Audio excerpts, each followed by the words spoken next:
protagonizando esse momento, eu quero até dizer para quem nos assiste nesse momento, aliás, obrigado pela audiência, obrigado pelo carinho, deem um like aqui na nossa transmissão no YouTube, estamos ao vivo também pela TVT, na Grande São Paulo, TV aberta, TV dos trabalhadores, e também pela TV Quirimurê, na Grande Salvador, Bahia, para quem a gente manda um grande abraço, né, meu querido João Amorim? Os baianos, viva os baianos, viva os gaúchos, viva todo o povo brasileiro que está sofrendo tanto há tanto tempo, né? Uma coisa terrível. A gente sofre por preconceito, sofre pela economia, sofre por desastre climático, sofre por desmatamento desvairado desse agronegócio tão, enfim, intrépido, mas que também digamos,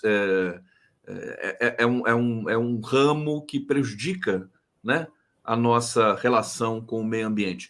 A gente vai trazer muitas informações para vocês, evidentemente, com destaque para o que está acontecendo em Rafah. O meu querido João Amorim, que é professor de Direito Internacional da Unifesp, está com o lenço palestino aqui já também como forma de protesto e indignação. E nós vamos um pouco por esse caminho hoje, porque é tão vergonhoso, né? A gente perdeu as referências morais para falar dessa situação sempre foi difícil.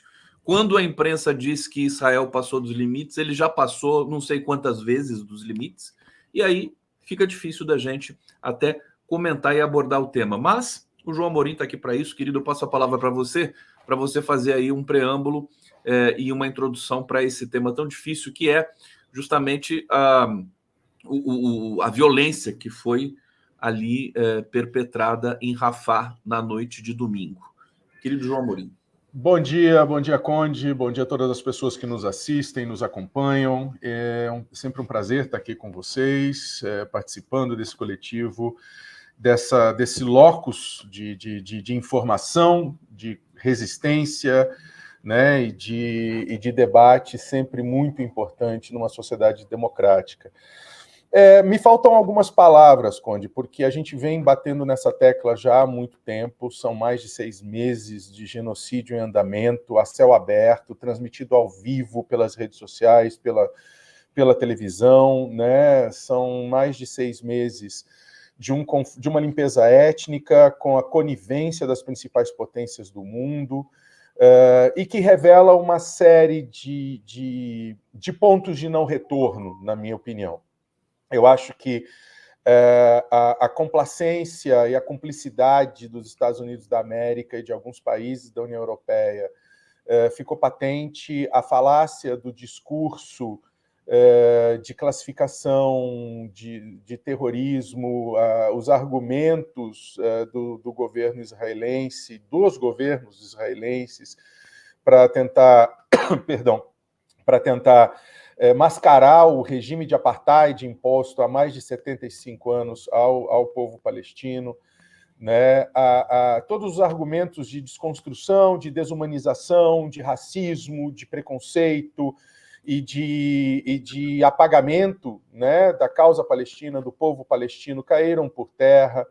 Né? A causa palestina hoje é uma causa global, está cada vez mais forte. Antifascista, né? Antifascista, anti-imperialista, né? E a mensagem subliminar que a gente vem alertando, né, desde o início dessa ofensiva militar, desse genocídio em Gaza, só para quem nos assiste, quem nos escuta ter uma ideia, a bomba de Hiroshima teve o poder destrutivo de 16 mil toneladas de explosivos. A de Nagasaki teve o efeito de 20 mil toneladas de explosivos. Do dia 8 de outubro de 2023 ao dia 3 de novembro de 2023, as forças de defesa de Israel já tinham lançado sobre o território da faixa de Gaza, sobre o campo de concentração de Gaza, mais de 25 mil toneladas de explosivos. Ou seja, nós estamos falando de um ataque militar que supera hoje em muito o poder destrutivo das 2 bombas nucleares lançadas sobre o Japão. Imagina você lançar essa quantidade de explosivos num território cercado, sitiado, sem água, sem energia, sem recursos, sobre uma população civil. E, nesses últimos dias, a gente vem alertando que a ofensiva sobre Rafah já tinha começado, já estava em andamento. Né? Nas 48 horas posteriores à decisão, à medida provisional da Corte Internacional de Justiça, né, a cuja jurisdição o Estado de Israel está submetido, nas 48 horas posteriores à medida provisional de cessar fogo, de cessar as ações militares, o Estado de Israel lançou mais de 60 bombas, cada uma com mais de 2 toneladas de explosivos. E uma delas sobre um campo de refugiados, sobre uma população civil que estava numa localização indicada pelas forças de defesa de Israel como uma zona segura. Então, desculpa, chegar e falar, foi um lamentável engano, mais um lamentável... Isso é cinismo, né? Isso é de uma canalice, isso é de uma perversidade sem tamanho, tá? Já abrimos uma investigação interna. Isso é a mesma coisa da Polícia Militar de São Paulo, depois de uma chacina, depois de um abuso de força letal das forças de segurança. Falar, não, os policiais foram afastados, estão em trabalhos administrativos enquanto nós investigamos. Então, assim, não dá mais. O mundo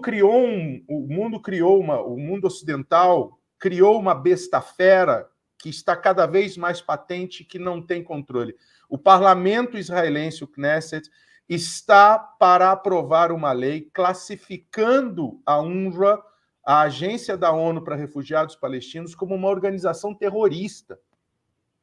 Olha a que ponto chega a perversidade desse governo, dos membros desse governo. Então, assim, não dá para ficar calado mais com isso. Não, eu acho o seguinte, falta linguagem para a gente. Eu, como pesquisador desse campo, como linguista, eu fico me perguntando, quer dizer, falta vocabulário, falta gramática, falta sintaxe, falta a linguagem para a gente definir, porque assim, o limite já foi ultrapassado há muito tempo, a indignação já foi ultrapassada há muito tempo.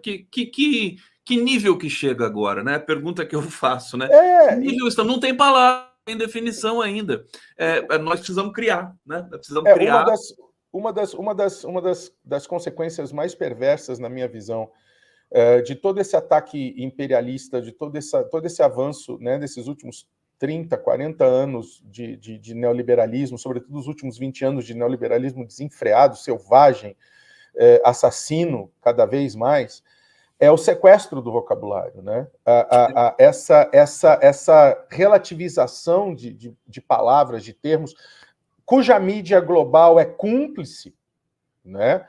Esses discursos, ou seja, né, essa realidade distópica que a gente vive de notas de repúdio e notas oficiais explicando o inexplicável, tentando justificar o injustificável, é uma das encruzilhadas em que a gente se encontra. Essa situação em Rafah, e agora, neste exato momento, os bombardeios continuam, tanques israelenses estão avançando sobre o centro da cidade de Rafah, né? Você tem mais de 1 milhão de pessoas forçadas a se deslocar novamente e para uma parede, né? Para a fronteira com o Egito, né? No deserto do Sinai. Né? E também não está querendo que essa parede seja, né, derrubada. Agora, de novo, essa inação, né? essa hipocrisia das potências globais do Ocidente, essa complacência dos países árabes com a situação. A Liga dos Estados Árabes não se manifestou até agora. Vamos chegar nesse... Eu quero perguntar exatamente sobre isso, sobre agora a questão política internacional. Eu ainda vou descrever aqui, vou atualizar a situação em Gaza para todo mundo que nos assiste e ir para o bate-papo que está aqui. Todo mundo com muita intensidade, com muita indignação também. Hussein Brasil, que é nosso amigo aqui, ele já começou, antes do programa começar, ele já estava avisando, né? Sabe aquele trágico incidente de Netanyahu ontem? Pois é. Aliás, o Netanyahu falou que foi um erro trágico. Um né? erro trágico. Pois é, se repetiu há cerca de 2 horas, sempre foi limpeza étnica. Israel é uma Orcrim. Ele diz aqui ainda, já tivemos 3 trágicos incidentes em 24 horas. Rosângela da Silva Pereira, Brasil tem que parar de negociar com Israel. Demorou. Divino Marcos Alves, bom dia a todos. Anápolis, Goiânia presente. Obrigado, querido. Bem-vindo aqui. Brasil inteiro presente aqui no 11 News. 11 News aqui, cada vez mais consistente aqui. A gente fica muito feliz e agradece. Orlando Balbino Neto, muito bom dia a vocês. Patrícia Reis, bom dia de Barão Geraldo, Palestina Barão Geraldo. Barão Geraldo, Campinas, onde eu morei muito tempo da minha vida. Fabiana Ubinha, estou 5 horas à frente do fuso horário de vocês, aguardando 11 News, como se não tivesse mais nada para fazer. Obrigado, Fabiana. Como se não houvesse amanhã, Fabiana. Um beijo grande, querida. Nivaldo Lira Rocha, Condão, ontem o governo fez uma proposta para o fim da greve, mas não foi aceita. Fala para o Amorim comentar o que se pede e o que se oferece. A gente estava conversando aqui em off sobre isso, e tem coisas que realmente a gente tem que tomar cuidado, porque ainda estão em negociação. Mas o Amorim me deu um relatório da greve que é sensacional e muito técnico. Amorim, vou pedir para você passar para aqui para os nossos internautas, que é o seguinte: são 2 sindicatos, a Andes e a Proifes, né? O Andes, né? São sindicatos que são das universidades federais. E a Proifes assinou um acordo e o Andes ainda não. Isso está em curso, né? Tem reunião, você hoje. Falar, meu querido, por favor. Tem só um parêntese, né, dentro da discussão que a gente está tendo sobre Rafah, sobre a questão israelense, sobre o genocídio. A gente vai voltar para Rafah. Só um parêntese. Nós temos salvo engano, nós temos uma reunião agendada. O Andes tem uma reunião agendada. Eu não faço parte do Andes. Você faz parte? Não faço, não faço parte. Sou docente, né? Enfim, tô na luta, mas vai ter mais uma reunião agendada com o governo e vamos ver o que dessa reunião vai resultar. A gente espera que resulte na melhor condição possível para a categoria docente, que realmente enfrenta uma série de dificuldades. O governo ofereceu a reposição da inflação, que acho que era o que o PROI estava pedindo de maneira geral, né? Sim, foi. A partir de 2025, salvo engano. 13% para quem ganha mais e 30% para quem ganha menos, salvo engano. Eu vou conferir essa notícia, eu vou colocar na legenda para vocês. Agora, vamos lá, meu querido João Amorim, voltando para Rafah e para a situação internacional. Parece, e é muito triste dizer isso, né? Sem dúvida, que a ONU tem um jogo de cartas marcadas com Israel, porque ela solta... Não foi uma resolução, foi uma medida... Explicando, traduzindo isso, na verdade, a Corte Internacional de Justiça é o órgão judicial da ONU. ONU. Os membros da ONU, quando se tornam membros da ONU, reconhecem a jurisdição da Corte, e a Corte tem a competência dela para julgar litígios entre Estados e também tem a competência consultiva. Né? Para vocês terem uma ideia, em 2004, a Corte Internacional de Justiça exarou um parecer consultivo sobre a ilegalidade da construção do Muro da Cisjordânia, que era o tema, era a medida da época, né? E a ilegalidade da ocupação israelense nos territórios palestinos. Tá? O parecer é uma peça importantíssima de direito internacional. Né? A ONU tem, dentro dela, 2 órgãos que acabam se tornando, muitas vezes, conflitantes, que é a Assembleia Geral e o Conselho de Segurança, pela própria engenharia de votação e de decisão de cada órgão. Né? Na Assembleia Geral, todos os Estados-membros têm representação, têm voz, um Estado, um voto, e os votos são igualitários. No Conselho de Segurança, são 15 membros, 5 permanentes, 10 rotativos. Os 5 permanentes têm o famoso poder de veto e podem barrar, né, decisões. Essa é a única razão legal pela qual a ONU ainda não agiu de forma mais incisiva em relação à ocupação israelense nos territórios palestinos e, mais recentemente, agora, com relação ao genocídio, tá? Com relação à limpeza étnica. Por quê? Porque Estados Unidos e Grã-Bretanha, principalmente os Estados Unidos, vetam, bloqueiam qualquer medida de imposição de sanções contra os atos do Estado de Israel em relação à população palestina, né? E aí colonialismo, imperialismo até nisso, né? Até nisso, né? Óbvio, a Carta da ONU é um tratado feito em 1945, no final da Segunda Guerra Mundial, ainda muito contaminado pela visão westphaliana e pela visão imperialista de divisão do mundo do final da Segunda Guerra Mundial. Na prática, e aí isso é importante que se diga, na prática, a ONU ela é responsável, ela é o grande nome por trás de alguns dos principais avanços sociais no planeta. O regime de direitos humanos, a consolidação do regime internacional de direitos humanos, o regime internacional da saúde, encabeçado pela Organização Mundial da Saúde, que não é órgão da ONU, mas é uma organização associada à ONU, faz parte do sistema ONU, e a Corte Internacional de Justiça, essa sim, órgão interno da Organização das Nações Unidas, ela pode, dependendo do tema do processo submetido a ela, e ela só julga litígios entre estados soberanos, né, ela pode expedir as chamadas medidas provisionais, que no direito brasileiro, no processo brasileiro, seriam as medidas cautelares, né? Quando há um risco de dano, de violação maior, enquanto ela aprecia o processo. Esse processo foi aberto pela África do Sul, né, justamente por violação à Convenção de 1948 do genocídio, da qual Israel é parte, tá? E essa medida provisional pediu, na sexta-feira, na quinta ou na sexta-feira, pediu o cessar-fogo imediato, né, por conta de graves e enormes evidências da ocorrência de limpeza étnica e de genocídio.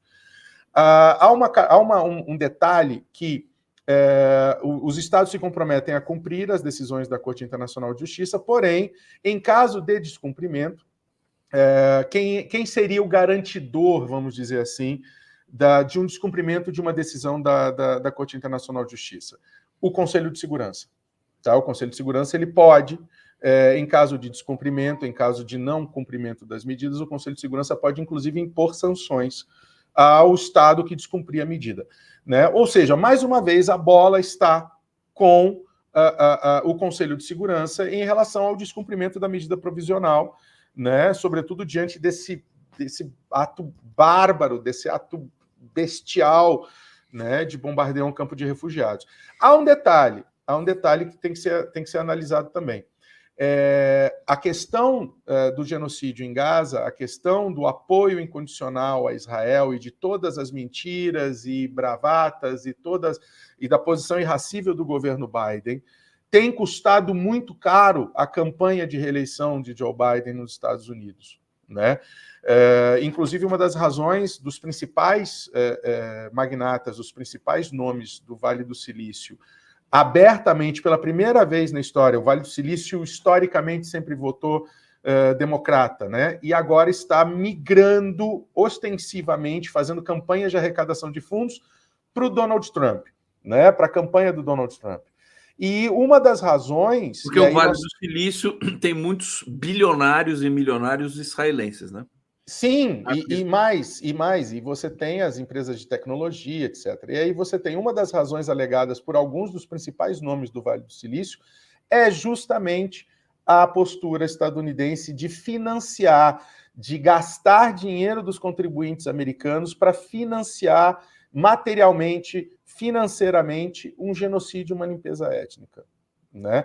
E isso tem gerado boicotes a empresas que apoiam abertamente isso, né? Veja as manifestações nos campi das universidades. Obviamente, não estou dizendo aqui que Donald Trump é um santo ou que é um cara que vai apoiar a causa palestina, não, em qualquer uma das duas opções, né?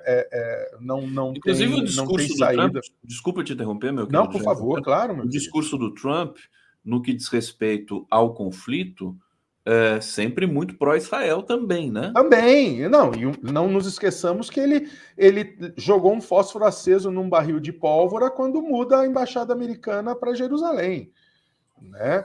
Então, assim, a gente tem que analisar sempre com muita cautela e muita frieza, né?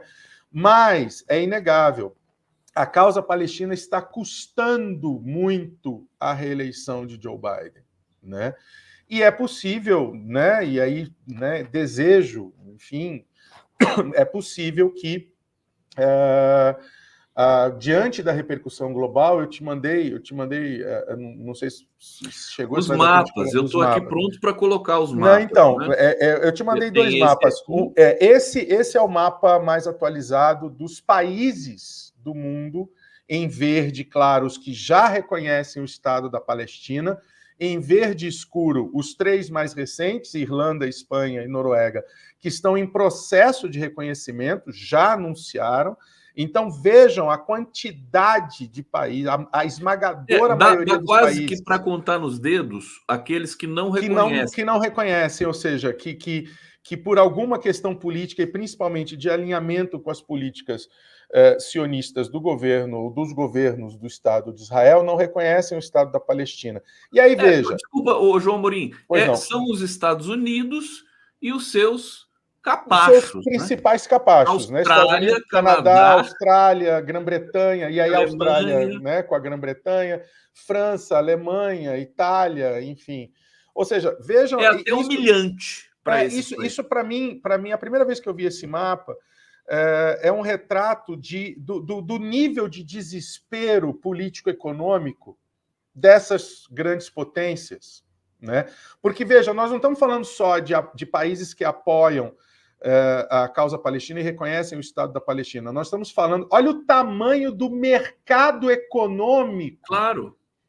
Olha o tamanho do mercado comercial, olha o tamanho do mercado de parcerias comerciais, de acesso à matéria-prima, etc., que esses países imperialistas estão colocando em risco, né, por conta dessa intransigência, né?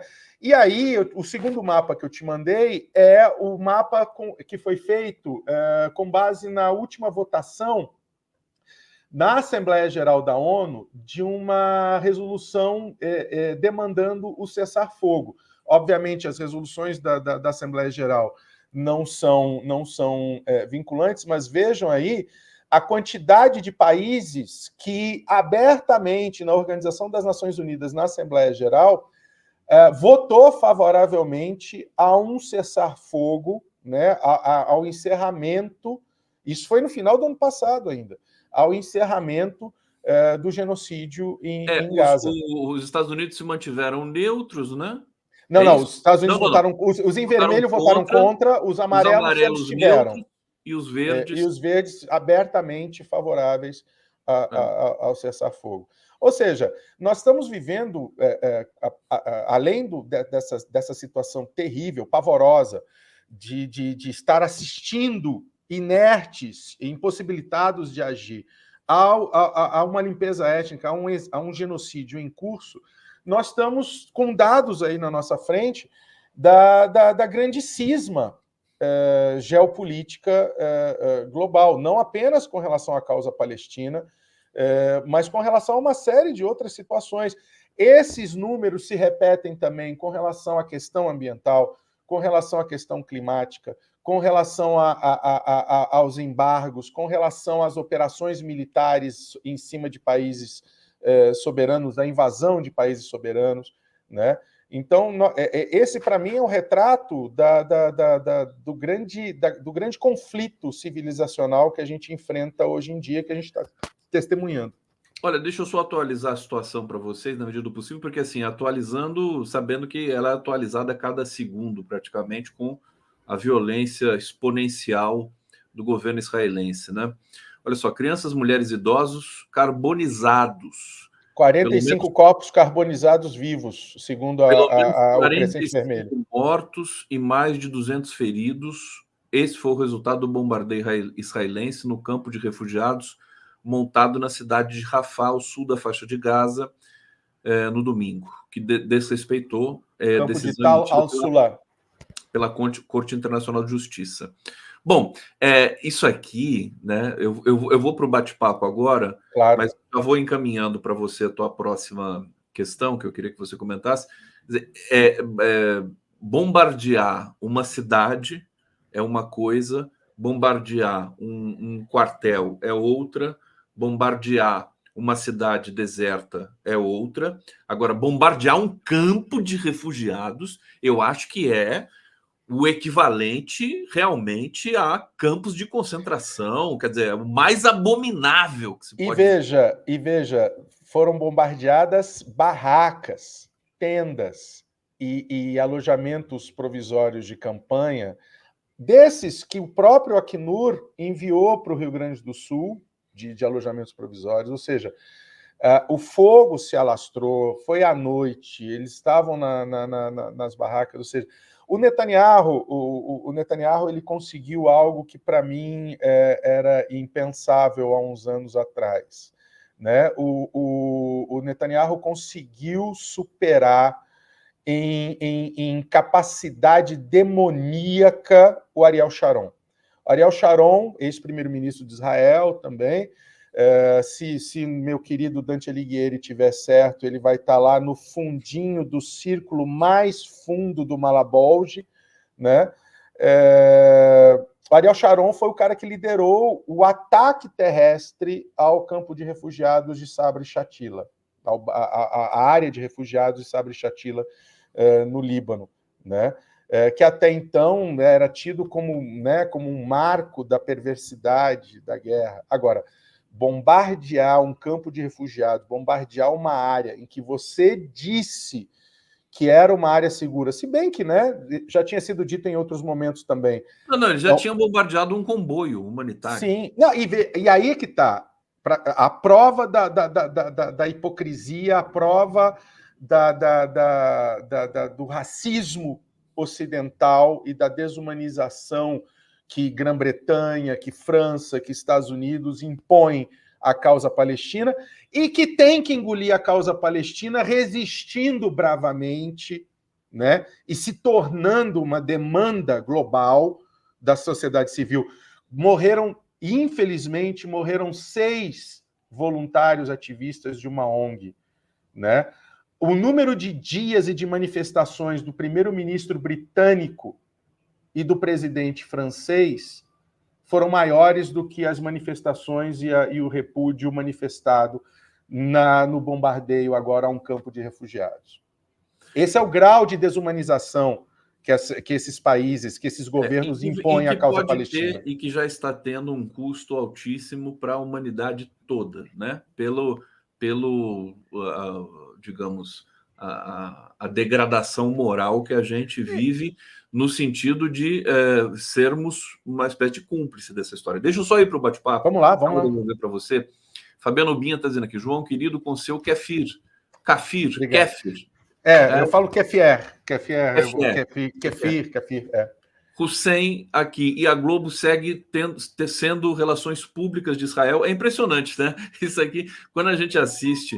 Assim, deixa eu destacar aqui que eu respeito os jornalistas da Globo News, da Rede Globo, até temos algumas interações com alguns deles, eles tentam, de alguma maneira, fazer o jornalismo profissional, embora eles estejam numa empresa que é controladora, tão controladora das informações da dimensão editorial, mas quando a gente vê o Fantástico, às vezes, né, por ofício, porque não é para o prazer e nem para se informar, mas parece que eles são relações públicas do Netanyahu. Parece que tem um túnel, né, entre a embaixada israelense e o Fantástico, o programa que é assistido. E para aqueles que acham que a gente está sendo conspiratório, né, ou tendencioso, ou muito duro, né, com os órgãos de imprensa, eu não vou nem dar exemplo, porque isso já vazou aqui da imprensa brasileira também,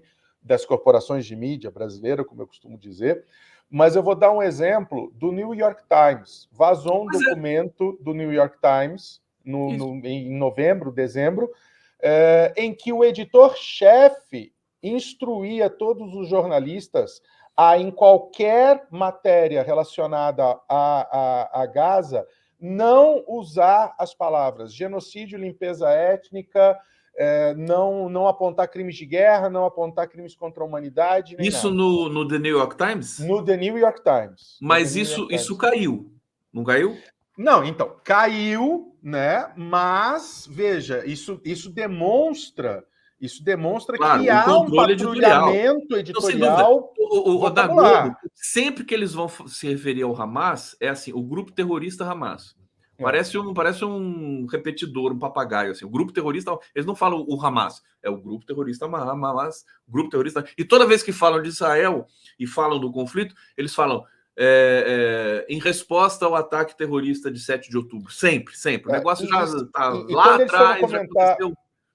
Quando eles foram comentar o pedido de ordem de prisão do Karim Khan, do procurador-chefe do Tribunal Penal Internacional, né, eles reproduziram as justificativas do Departamento de Estado dos Estados Unidos da América. Não é equivalente, porque Israel é um Estado soberano, e o Hamas é um grupo terrorista, etc, etc, e aí, etc. João, eu me solidarizo aos jornalistas da Globo News aqui, a Natuza Neri, ao Guga Chakra, não, porque o Guga Chakra complica às vezes, né? O Gerson Camarote, o Demetrio Maioli também é outro mal intencionado, né? E esse aí realmente eu não tenho problema nenhum em dizer aqui em TV aberta para o Brasil inteiro.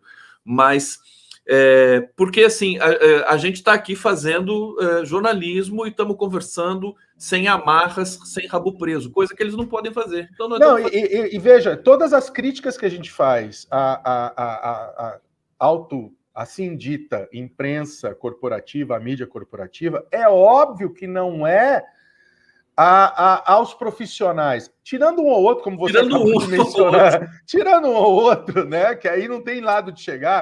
Que são poodles adestrados. Não, e são poodles, e sabe, se der o texto, fala, olha, você vai ter que falar mal da sua mãe, ele vai falar mal da mãe, etc.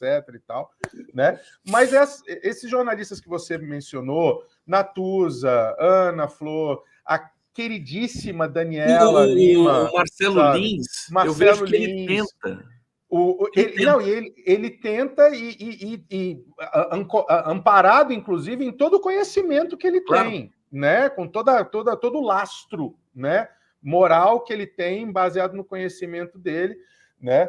A gente entende essa situação, mas e a gente sabe, todo mundo depende do seu emprego.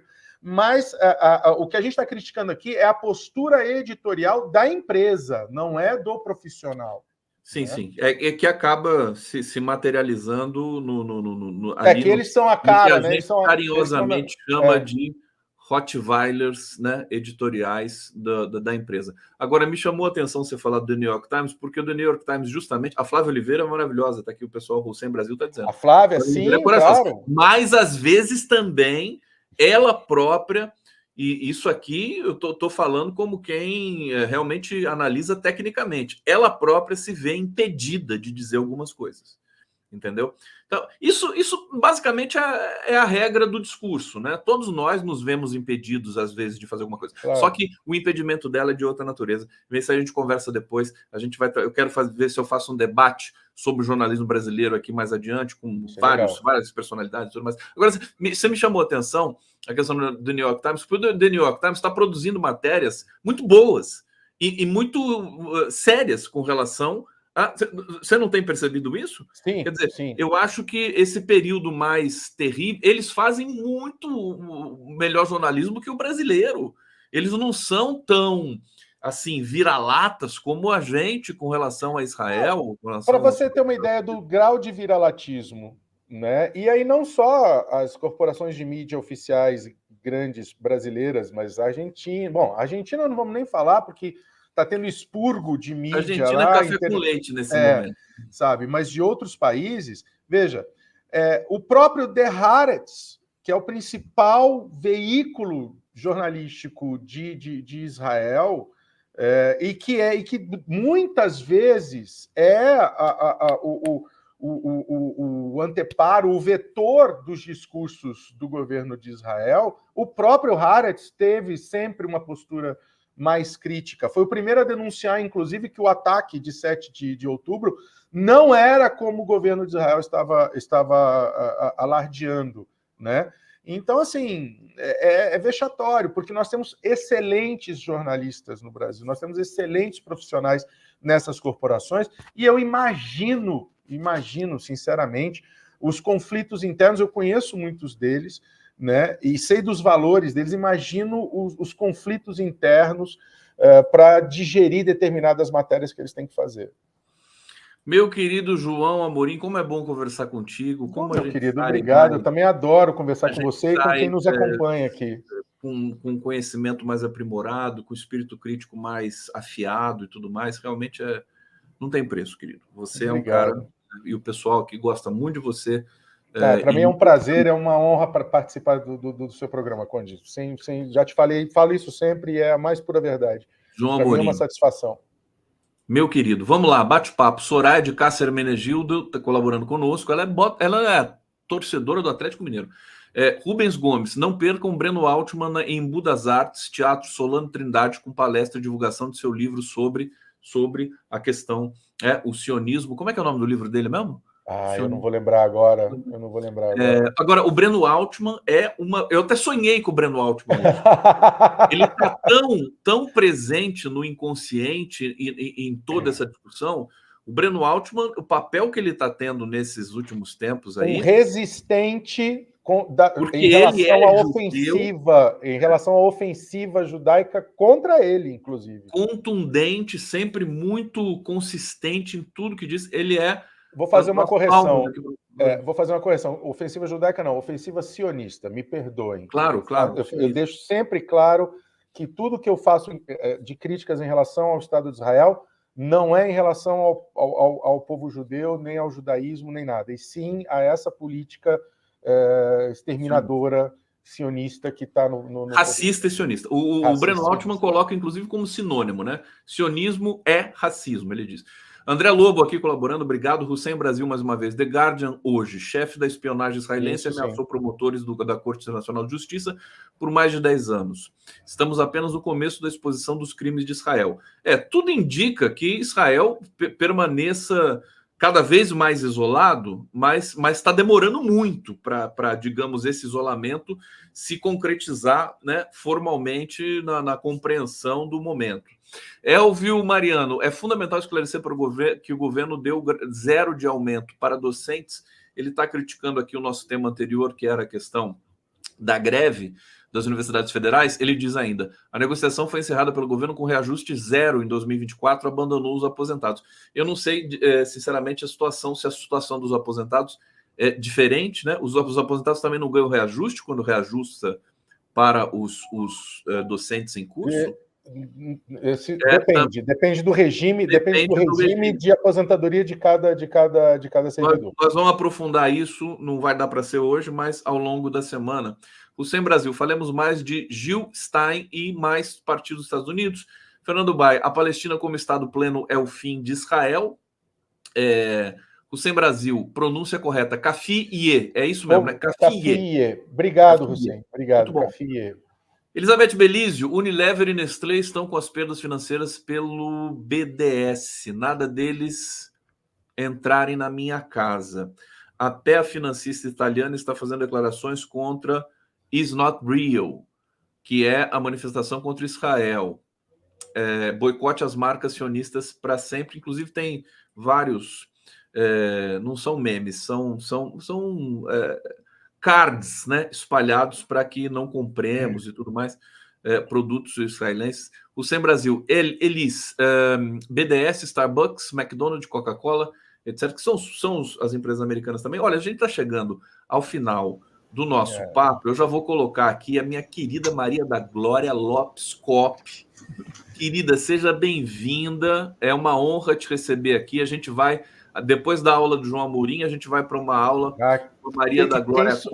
Quem sou eu perante Maria da Glória? Mas é bem-vinda, Maria da Glória. Uma honra estar aqui com você. A Maria da Glória, historiadora, doutora em Ciências Sociais. Depois eu vou dar mais detalhes aqui do currículo da Maria da Glória, mas ela escreveu um artigo primoroso para o Sul 21 e eu não resisti e convidei ela para vir aqui para falar um pouco do Rio Grande do Sul. Nós vamos falar do Rio Grande do Sul, evidentemente, de todo o drama, toda a dor pela qual o Estado está passando. Querida, uma saudação para a gente fazer aqui a transição e para se despedir do João Amorim. Seja bem-vinda, viu? Muito obrigada, uma alegria estar aqui com vocês, embora a tragédia que se abate sobre nós. É sempre bom conversar com pessoas inteligentes, ter ideias e pensar no futuro. Que maravilha, bem-vinda. João Amorim, deixa eu ver se ficou alguma coisa aqui para a gente conversar. A Elizabeth Belísio, ela mandou essa mensagem aqui. Eu lembrei que ela tinha me mandado um vídeo de divulgação da questão palestina, e eu quero dizer para ela e para todos aqui que eu só estou preparando o vídeo para começar a divulgar aqui nas nossas transmissões, e eu vou colocar o link para quem quiser assistir. Inclusive o Breno Altman participa do vídeo. Ótimo. É um vídeo muito bonito para que o brasileiro, né, em 20 minutos, entenda um pouco melhor o que está acontecendo ali na faixa de Gaza com o povo palestino. João Amorim, querido, obrigado. Muito obrigado, eu que agradeço. Sempre uma honra estar aqui com você. Seguimos juntos e uma boa continuidade de programa. Maria da Glória, uma satisfação poder te escutar, e vou ficar aqui te ouvindo. Eu fico assistindo o programa todo, tá? E muita força para vocês aí, a gente está junto, a gente segue junto, né? Na reconstrução do Rio Grande do Sul, na busca pelos culpados, pelos responsáveis por essa tragédia, que de natural não tem nada. E a gente segue junto. Um beijo enorme para vocês, bom programa, um beijo a todos e todas.